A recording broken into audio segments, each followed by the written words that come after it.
Good afternoon and welcome to the Brazos River Authority's Brown Bag on the Brazos. I'm Judy Pierce, Public Information Officer for the Brazos River Authority, and your host for today's virtual town hall meeting. We have a really interesting program for you today. Our first guest is Troy Weatherhead. He's the reservoir manager for Possum Kingdom Lake, and we'll be doing a video tour of the lake followed by a Q&A and some fun facts about Possum Kingdom that you might really find interesting. And then we'll learn about where we are with water supply as we move into the spring months from Water Services Manager Aaron Abel. And then as always, if you have questions that you'd like to ask during this presentation, you can do that and we will be happy to try to answer them toward the end. So before we jump in, let's talk a little housekeeping. Part of our purpose in being here today is to allow you to ask questions of the BRA. So at any time during our presentation, you can ask a question by typing it into the chat function, and you'll find that icon in the upper right-hand corner of your screen. And if we don't get to your question, we'll try to do as many as we can before we close today. We will respond to you in writing, or you can email us at information@brazos.org, and we will be happy to answer any questions you might have then. Okay, so it's my pleasure to welcome Troy Weatherhead to his first visit to our brown bag. Troy, we're doing something really different today, and we've worked on this a bit before today, and I'd like to thank you in advance for agreeing to do this. We are going to provide a tour of your beautiful lake and dam. So during my time with the BRA, we have had hundreds of requests for doing dam tours. And of course, I understand we used to do them even for children's class groups and that type of thing in the past, but the world really changed on September 11th, 2001. And dams like Possum Kingdom Lake, especially such very large dams that hold back such great amounts of our water supply, they became critical infrastructure. So we are very careful at how we allow people to get very close to the dam. Of course, you can see it from the dam office at observation point. You can also see it from the lower part of the dam, but you can't really get up on the dam structure to take a look at what the dam is. And it's quite an old facility. I'm showing some pictures here. So you'll see on the left, that's Possum Kingdom Lake being built in the late 1930s, and then a picture of it as it currently stands. But people don't really get to get up close and personal. So what we have now is a tour of our Possum Kingdom Lake, and Troy will get us going here, and let's take a real quick look.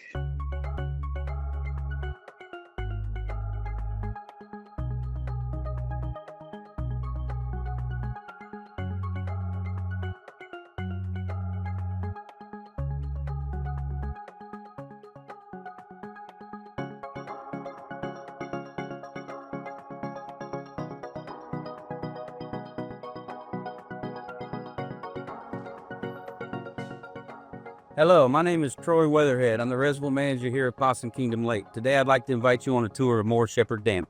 I'm currently standing at Observation Point. This is one of two great locations where the public can see Moore Shepherd Dam and Possum Kingdom Lake.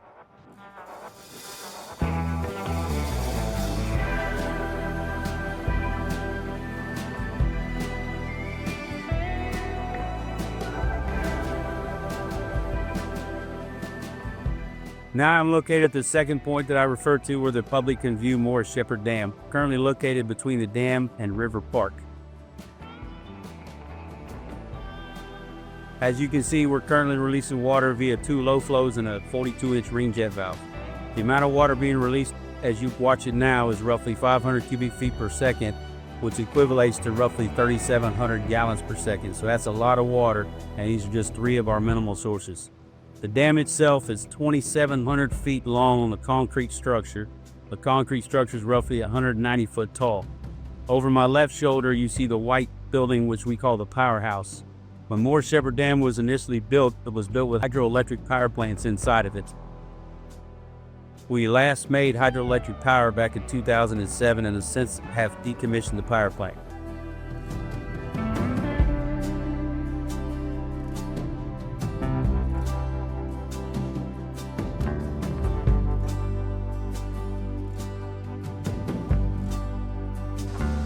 In addition to the 42-inch ring jet valve, as you can see, we have another one next to it. It's a 78-inch ring jet valve. These two valves in conjunction opened at the same time with a full lake elevation can release roughly 2,900 cubic feet per second, well, roughly 1/3 of one floodgate from the top of the dam. And here we're going to go ahead and go up to the top of the dam and talk about the bear traps themselves to give you general perspectives and spillway in the lake.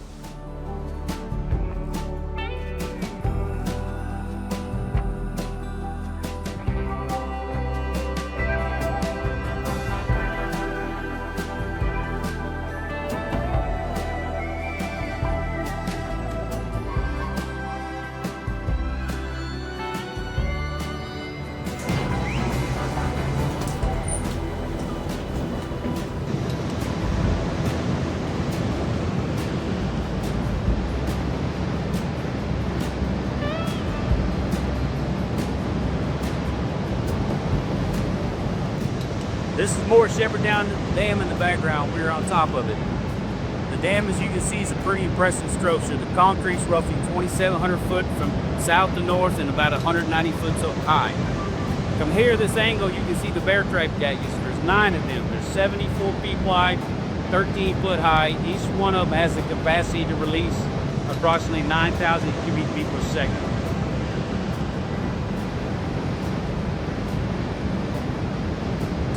See the sheer volume of water this dam can release. All 9 gates together can release over 80,000 cubic feet per second. As the dam was started construction in 1938 and was finished in 1921.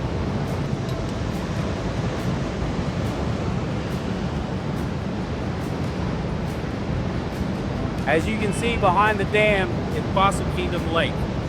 The dam was built and Possum Kingdom Lake was a byproduct due to holding back the waters. The total volume of the lake is 540,000 acre feet of water.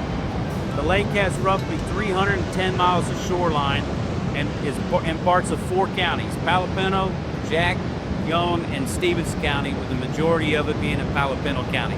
The lake itself is located roughly 75 miles northwest of Fort Worth.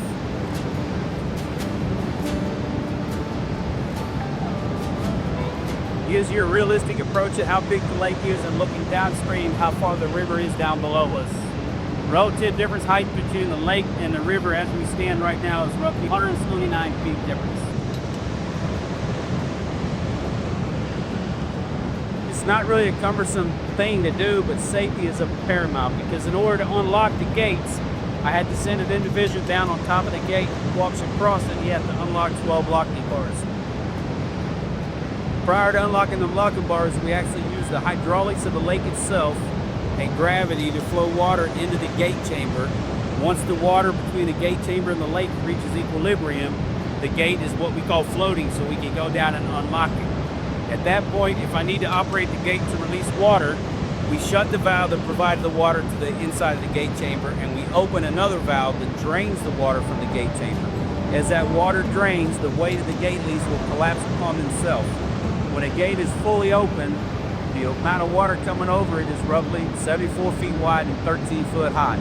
But due to hydraulic effects, it doesn't really visualize and look that high, but it is a lot of water. In the history of Fort Shepherd Dam, we average approximately 1 3-gate release every 5 years. We know by looking at records, we've only had 2 6-gate releases in the history of the dam. As you look in front of us, as I walk, far distance is what we call the uncontrolled spillway. Cut that out of the rock cliff over there, and it sits at 1,000 feet peak sea level, which is the height of the top of the dam.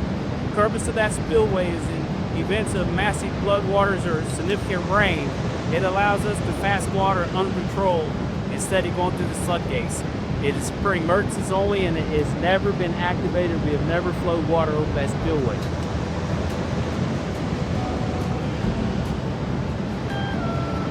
As you can see, it's very beautiful out here. We happen to be on a very calm day. Temperatures in the upper 50s, nice, bright, sunny.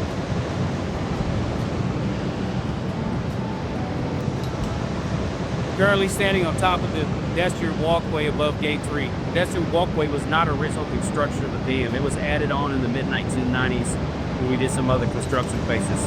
You look over my left shoulder here, you'll see a barge with a crane on it. We use that to conduct maintenance. We have a crew called RSMU, which stands for Reservoir Support Maintenance Unit. They do all our corrective and maintenance to keep the dam safe and operating to make it last all the years it's lasted. 99% of all construction activities that happen on Morris Shepherd Dam are conducted by the RSMU crew. In the background over here, you can see their buildings. They're a bunch of highly skilled individuals with skill traits of welding, painting, blasting, concrete work, and concrete finishing. As you can see off in the distance, we're looking east downstream of the dam. There's an arched bridge down there. That dam bridge was built several years ago, almost 100 years ago. It's almost as old as the dam. When we release water, if I open up 3 floodgates, it'll put water roughly a foot over the top of that bridge, making that bridge impassable. That bridge is Highway 16. I hope you've enjoyed the tour of Morris Shepherd Dam. Once again, my name is Troy Weatherhead, and I'm the Reservoir Manager here at Possum Kingdom Lake for the Brazos River Authority. If you have any questions, please feel free to reach out to our Possum Kingdom office or our main office in Waco. Troy, we really appreciate that tour. That it was a great look at Morris Shepherd Dam and how big it really is. So, how did you learn all of this information?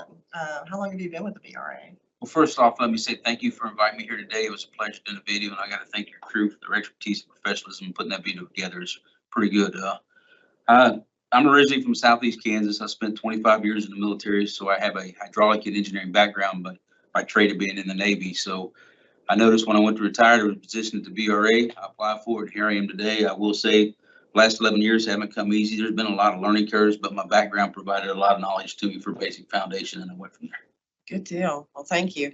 We have some historic pictures I wanted to share with everybody. So we're going to talk just a little bit about what we're seeing here, so people can see, and they did see in your video, what the dam currently looks like. So this is actually May 1 of 1939 when the dam started to be constructed. So just for people that are here wanting to get some perspective, if we were standing at the area currently called the ranch, this would be looking downstream toward the Morris Shepherd Dam.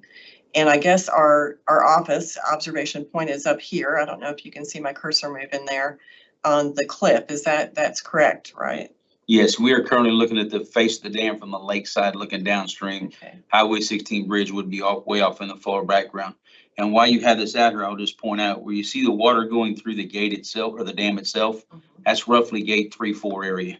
Okay. And that's where the river channel was shifted to as we built the dam. Okay, great. Just from a historic perspective, we can see here that there at one time was a little bridge that during construction went across the Brazos so that the people that were building it could get from one side to the other easily.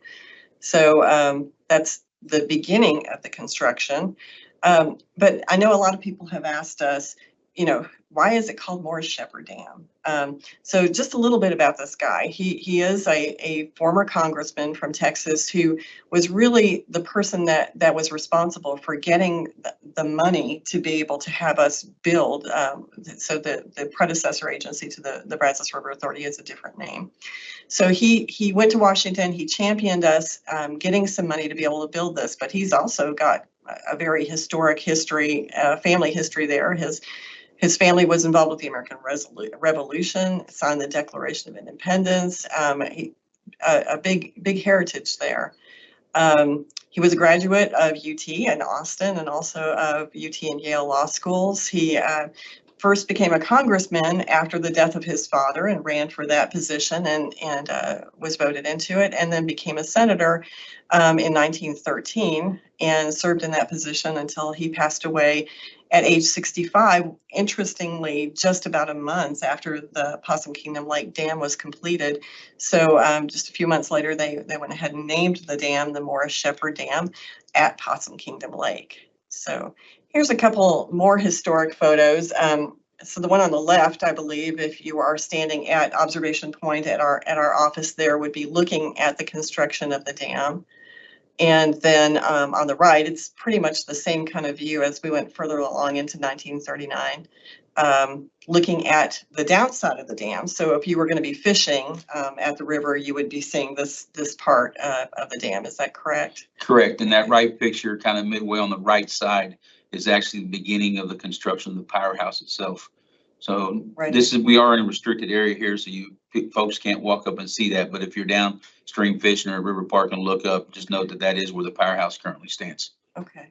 So just looking at these historic photos, you can see that obviously this isn't a really old structure. 1939 was quite a number of years ago, 84. So this keeping up with the structure is a monumental task. So tell us a little bit about your RSMU unit. I mean, I know that you have a group that this is what they do every day on a daily basis. So what does RSMU stand for? RSMU stands for Reservoir Support Maintenance Unit, and they are a group of highly skilled individuals, as the video talked about earlier. There's welders, blasters, concrete people, all that, and they are hired mainly to keep the dam in good shape and operationally wise. RSMU crew is not an original embodiment of the BRA back in the early 90s. We actually developed the crew from a contractor that we had working for us, and we brought a lot of their people over to the BRA and actually established a Reservoir Support Maintenance Unit.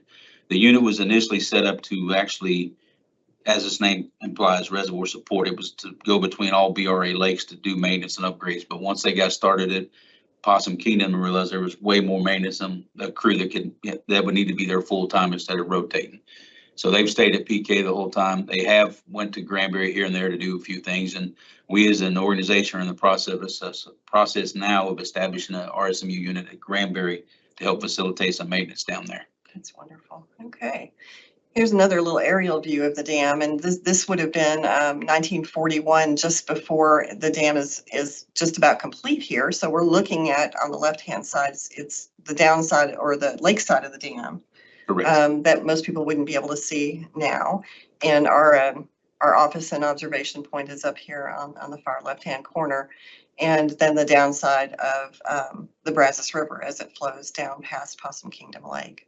Correct. For those folks out there that are looking at this slide now, if you look at the top right corner, kind of looks like a river flowing through there. That's actually where River Park currently stands, just to put in perspective, because most of you have been to River Park, and that way you can get the relevance of what we're looking at right now. Great. Now that area is open for people to come down and fish. It's a very popular fishing area. And even though they're not able to get past the gates to get close to the dam, they can walk down and fish on the downside of the dam. Correct. River Park is one of the 10 recreational parks we have up here at Possum Kingdom Lake. We have campers there all the time. It's kind of what we call rudimentary. We don't really have any other thing than a bathroom. There's no shelters, no nothing else, because we like to keep it that way, because that's what the fishermen enjoy. Mm-hmm. They camp there and they can walk down along our fence and go about halfway up, but which still will leave them roughly about 300 yards downstream of the dam, because that's where our restricted area starts. Okay, I'm glad you brought that up. So tell us what the restricted area is and why it's there. The restricted area it's a cable that goes across the lake and has 3 signs on it that do have lights that light up at night. And the purpose of that restricted area is simply what it says: restriction for safety reasons, to keep people away from the face of the dam in events of a water release or whatever, or just during normal low flows, keeping the river alive with the releases we do. There's algae and stuff that builds up on rocks and everything else, and it really becomes a safety hazard. So we have the restricted area to we can't never prevent anything but minimize personnel injury and prevent people from coming up into that area. So what happens if we get to the point where we're needing to open a gate? Because there may be fishermen down there. Correct. Anytime we go to open a floodgate or the ring jet valve itself, we have an actual horn that we will sound. And we also, for a floodgate release, we put out a downstream notification for those people that are on a call out list. You can receive it via either email, text, or an actual phone call itself. But as we go down to the dam itself, we'll stop at Highway 16 Bridge to see if anybody's there and notify them of a pending release or whatever. And then we'll come up, do the same thing at River Park and try to notify everybody in the river that's fishing that we're going to do a pending release. Then we'll go up on top of the dam, sound the horn, and then we'll wait a specific amount of time before we actually do a water release. I will point out at this point that the BRA cannot direct anybody to exit the river. Only the county judge can do that. So all we do is give them a safety advice. We're getting ready to release a floodgate. River's going to come up as much as 6 foot. We recommend you leave the area. Okay. And that's a lot of water moving if we have to open a gate. So not very safe to be in the water at that point. It's best to go ahead and get out. But good information. So this is one of our more exciting photos, historic photos that we have. So The lake originally, so it was started construction in 1936. It finished in 1941, and these two gates or these two pictures are historic photos that we've gotten through University of Texas at Arlington's library.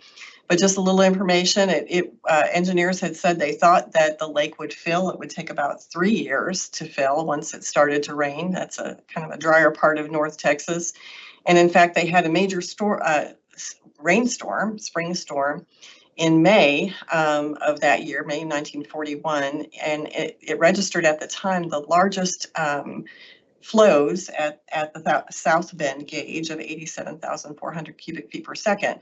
So we weren't quite finished with construction at that point, and you can see in this lower left-hand picture that the front face of those gates were not quite finished yet. And then this picture on the right-hand side actually could see that the water having to flow through those dam gates, took out some of the construction pieces that were still in the lower part of the river at that point. So just some interesting information. Correct. For those folks out there that can see that picture in the bottom left, 5, 6, and 7 are the 3 gates that are not open. All other 6 gates are open, just to put it in relevance so you know what you're looking at.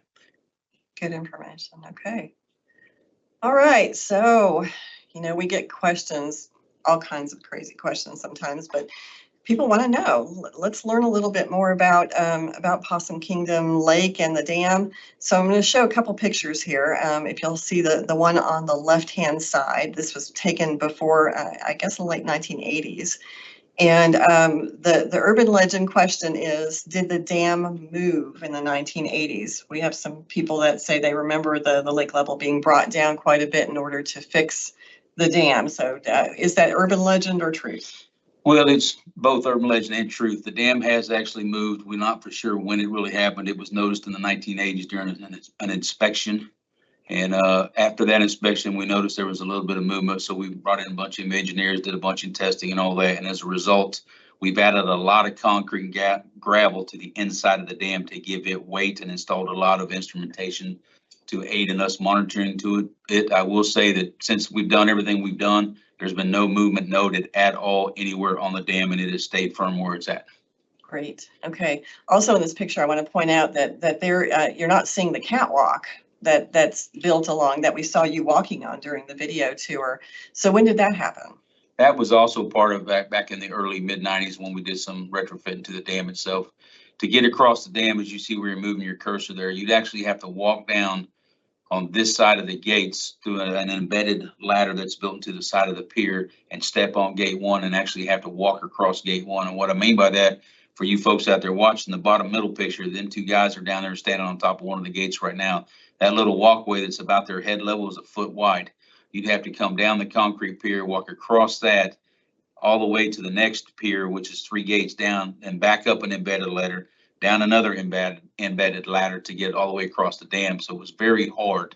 The only other way, there is an actual walkway inside the dam on the upper level that's always been there, but during normal configurations, sometimes you can't get to that or whatever. So getting from south side to north side or north side to south side was very difficult originally. That was a lot of work. Well, it's a good thing that they added that. Certainly made Yes, operating the dam a lot easier.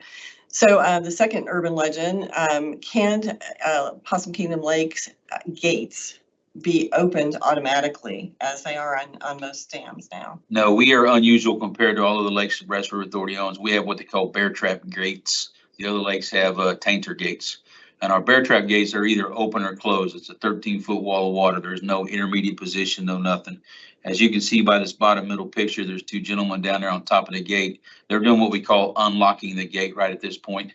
And what we have to do is we talked about earlier in the video, we've got to unlock all 12 locking bars, put it in a true floating condition prior to us releasing water.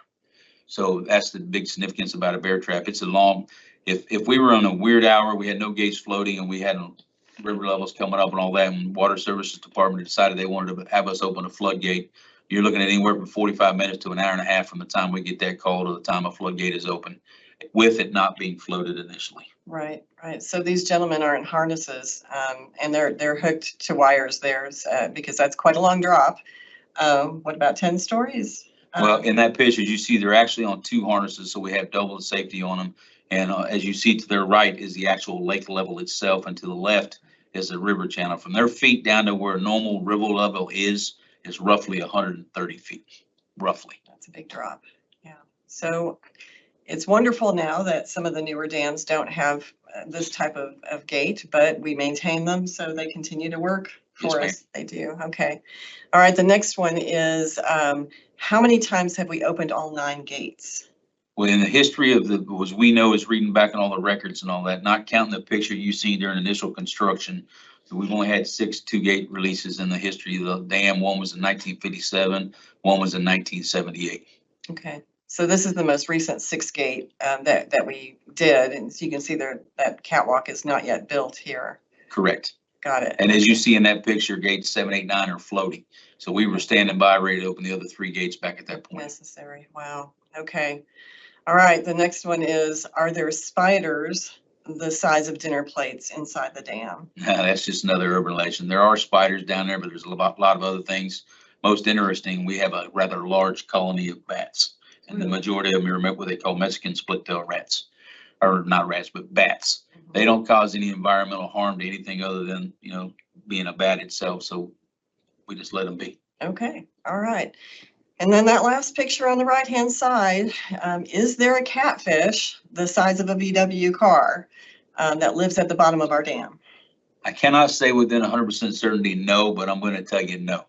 That picture you see there is that obviously photoshopped. And if it's not, that's got to be a Wales catfish, which means it's probably over in the UK somewhere. It's the largest species of catfish known to man on Earth right now. But that's definitely not true, real life in Possum Kingdom right now. That's great. Well, I know on social media, we've seen that picture a number of times over the years that I've worked here, and it's definitely not located at Possum Kingdom Lake. If it does exist at all, it may just be one really good Photoshop job. All right. Well, I want to thank you again for your time and coming out to talk to us. Thank you for inviting me. Those of you that would like to view the video again, it will be posted out on our YouTube page later on this afternoon. And then if you have questions also about how we open gates, we have a lot of really interesting educational videos out on YouTube as well. You'll notice one down here that talks specifically about how we go about opening gates and what it means to float a gate.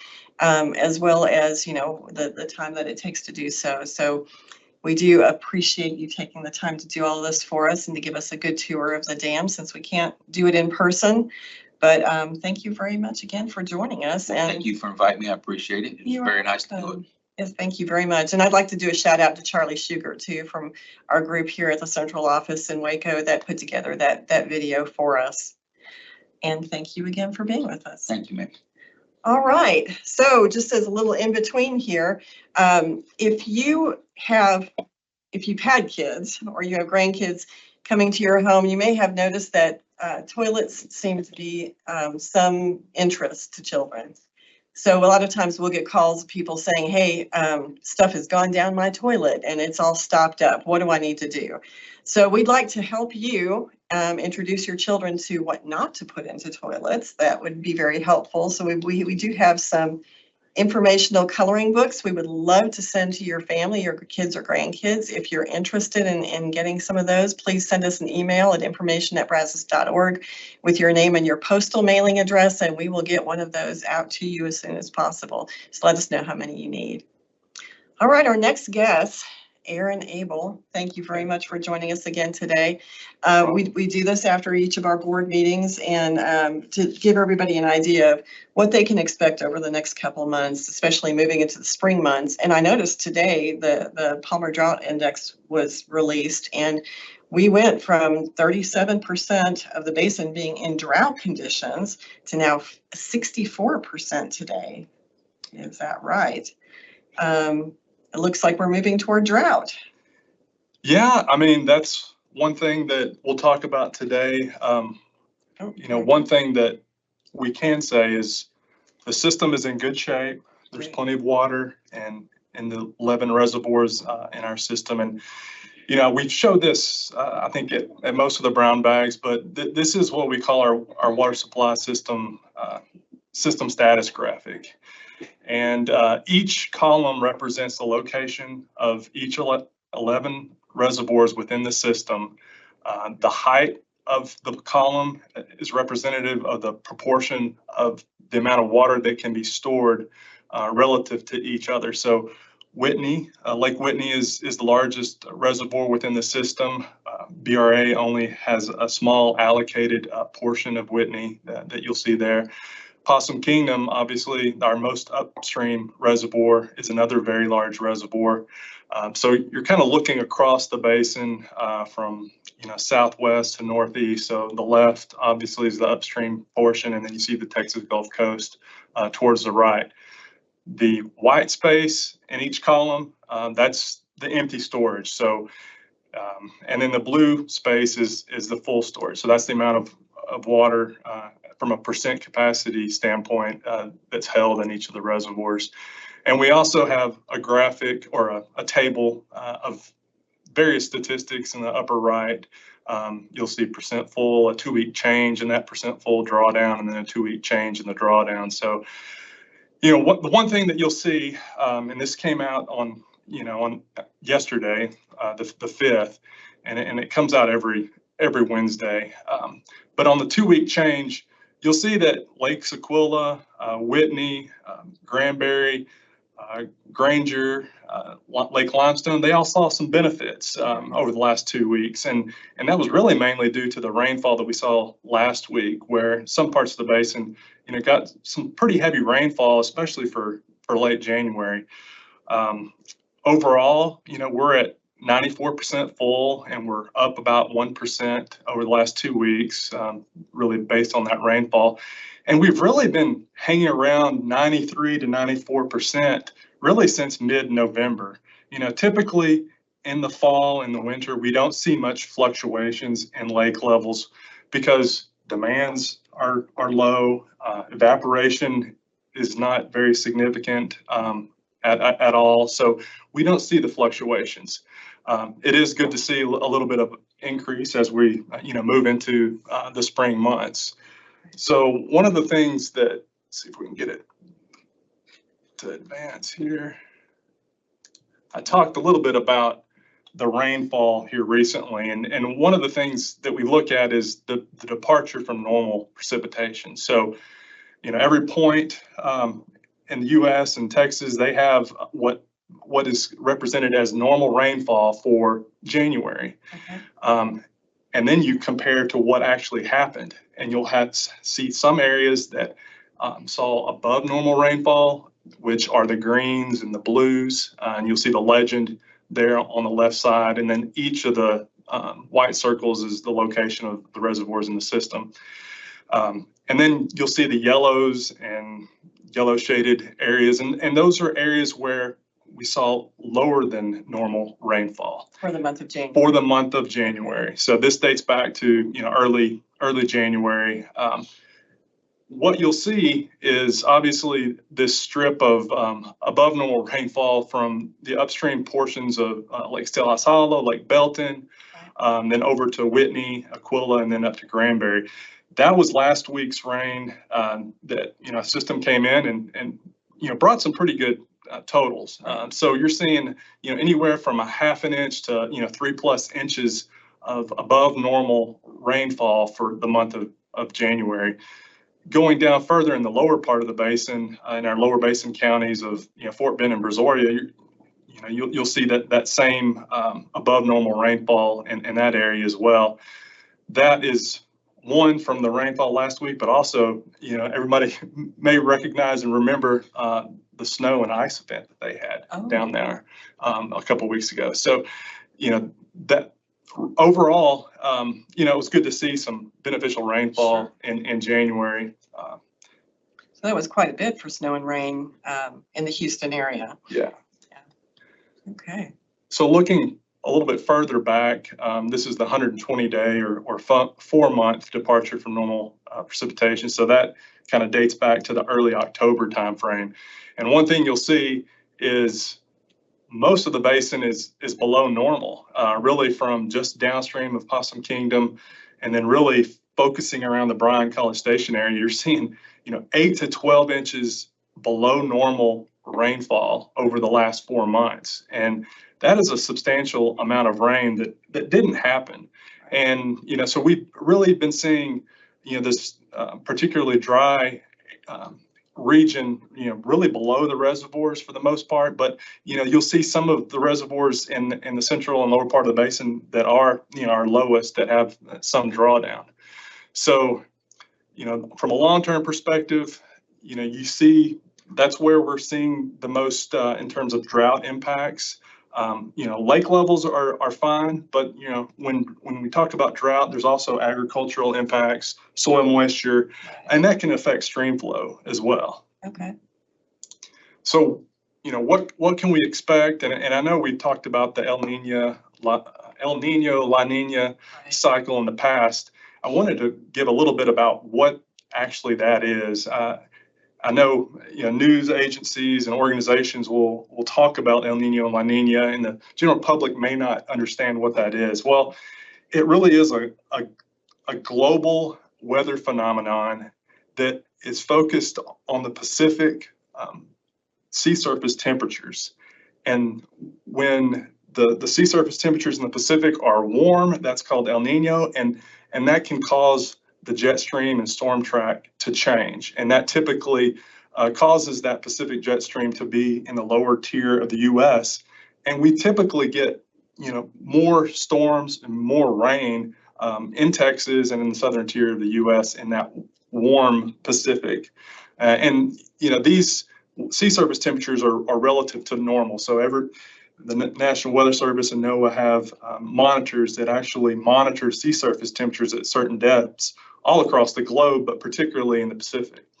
Now, the alternative, La Nina, is the cooler Pacific. So that's the cooler phase. And what that does is it causes the jet stream to be moved more northward, and you have this blocking high pressure. So you have a wetter portion of the U.S. up north, so the Northwest and this northern tier of the U.S., whereas in the southern part of the U.S., especially in Texas, we're warmer and drier.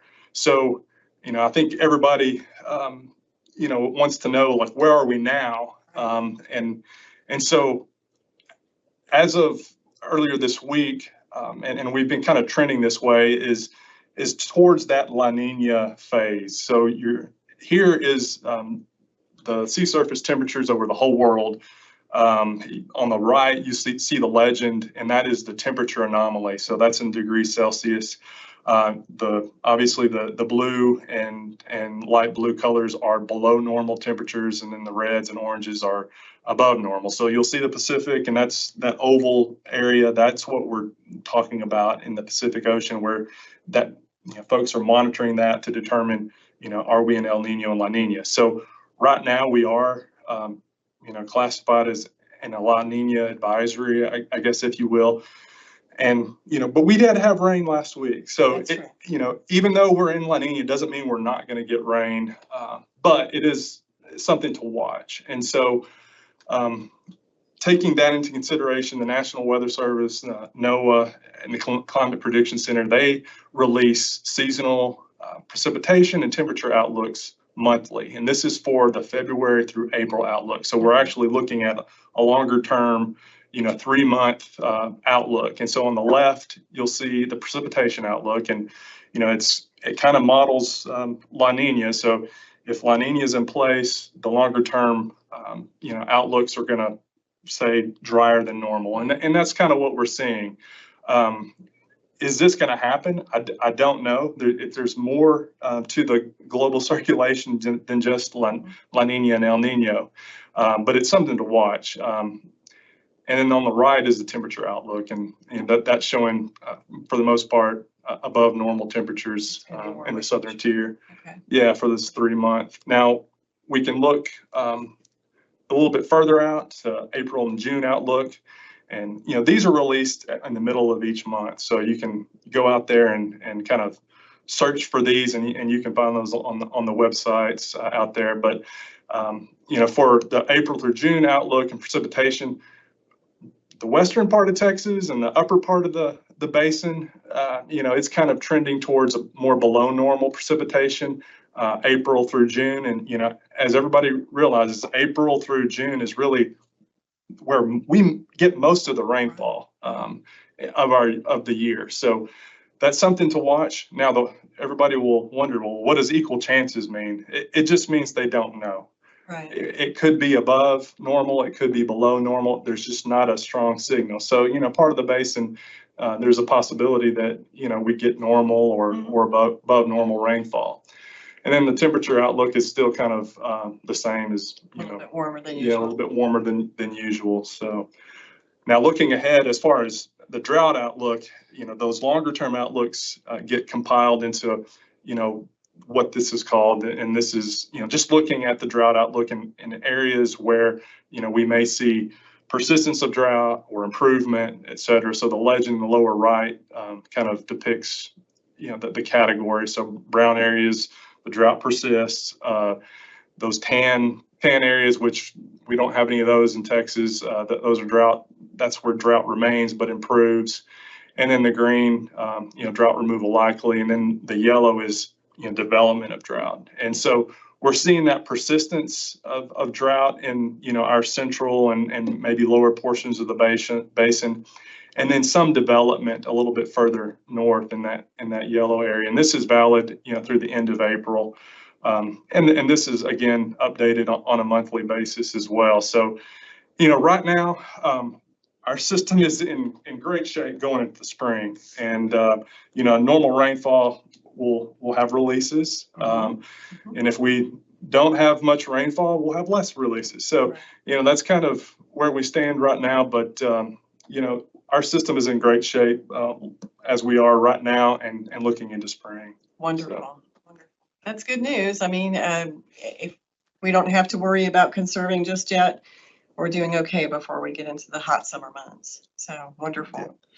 All right. Well, thank you very much for your time. We appreciate it. And it doesn't appear that we have any questions right now. So if you do have any questions and you would like to send it to us, we'd be happy to answer them for you.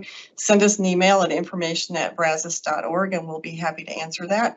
And if not, we will see you again for the next brown bag, which will be happening at the beginning of April. So thank you all again for joining us.